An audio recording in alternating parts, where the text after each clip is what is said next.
ഈ വർഷത്തെ പട്ടാമ്പി ഉപജില്ലാ കലോത്സവത്തിൻ്റെ പബ്ലിസിറ്റിയുടെ ചുമതല, ആ പബ്ലിസിറ്റി കമ്മിറ്റിക്ക് നേതൃത്വം കൊടുക്കുന്നത് പട്ടാമ്പി HM ഫോറം. ഇപ്പോൾ HM ഫോറം അത് കാര്യക്ഷമമായിട്ട് ചെയ്തു വരുന്നുണ്ട്.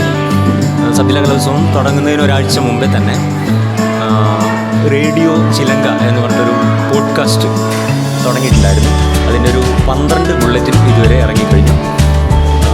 അപ്പോൾ ഈ കൺവീനർമാർ ഇത് തുടങ്ങുന്നതിന് മുമ്പേ, അതായത് സബ്ജില്ലാ കലോത്സവം തുടങ്ങുന്നതിന് മുമ്പേ ഓരോ സബ് കമ്മിറ്റിയുടെയും കൺവീനർമാരുടെ റിപ്പോർട്ടുകൾ നമ്മൾ ആദ്യം പുറത്തുവിട്ടു. പിന്നീട് ഓരോ ദിവസത്തെയും ഒരു അവലോകന റിപ്പോർട്ടായിട്ട് നമ്മൾ പോഡ്കാസ്റ്റ് ചെയ്യുന്നുണ്ട്.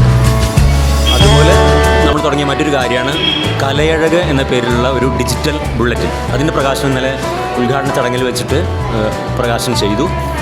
DD ആണ് അത് പ്രകാശനം ചെയ്തത്.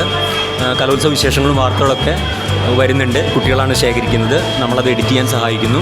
അതുപോലെ ചിത്രങ്ങളും ഒക്കെ ഉൾപ്പെടുത്തിയിട്ടുള്ള കലയഴക് എന്ന ബുള്ളറ്റിൻ, അതിലൊരു അടിക്കുറിപ്പ് മത്സരം നടക്കുന്നുണ്ട്. അതുപോലെ കലയഴക് എന്ന പേര് തന്നെ കുട്ടികളിൽ നിന്നാണ് കിട്ടിയത്. ഈ എടപ്പലം PTMY-HSSലെ കുട്ടികളിൽ നിന്ന് ഈ ഡിജിറ്റൽ ബുള്ളറ്റിനായിട്ടുള്ള പേര് നമ്മൾ ക്ഷണിച്ചിരുന്നു. അങ്ങനെ നല്ലൊരു പേര് കിട്ടി. അങ്ങനെ അതിൻ്റെ പ്രവർത്തനം നടന്നു വരുന്നു. ലിറ്റിൽ കൈറ്റിലെ മിടുക്കന്മാരായിട്ട് കുട്ടികളാണ് അതിൻ്റെ ലേഔട്ട് വർക്ക് ചെയ്യുന്നത്. വളരെ മനോഹരമായിട്ടത് ചെയ്തു വരുന്നുണ്ട്.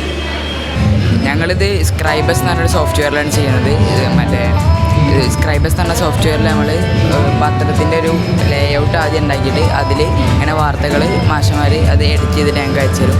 അത് ഫോട്ടോ ആഡ് ചെയ്തിട്ട് ഞങ്ങളതിൽ ലേഔട്ടൊക്കെ ചെയ്തിട്ട് ഇങ്ങനെ ശരിയാക്കി എടുത്തിട്ട് അത് PDF ആക്കിയിട്ട് ഞങ്ങൾ വെബ്സൈറ്റിലാണ് ലോഞ്ച് ചെയ്യുന്നത്. നമുക്ക് വെബ്സൈറ്റ് ഉണ്ടാക്കിയിട്ടുണ്ട്. അതിൽ ലോഞ്ച് ചെയ്തിട്ട് ലിങ്കും PDF ഗ്രൂപ്പിലിട്ടാണ് ചെയ്യുന്നത്.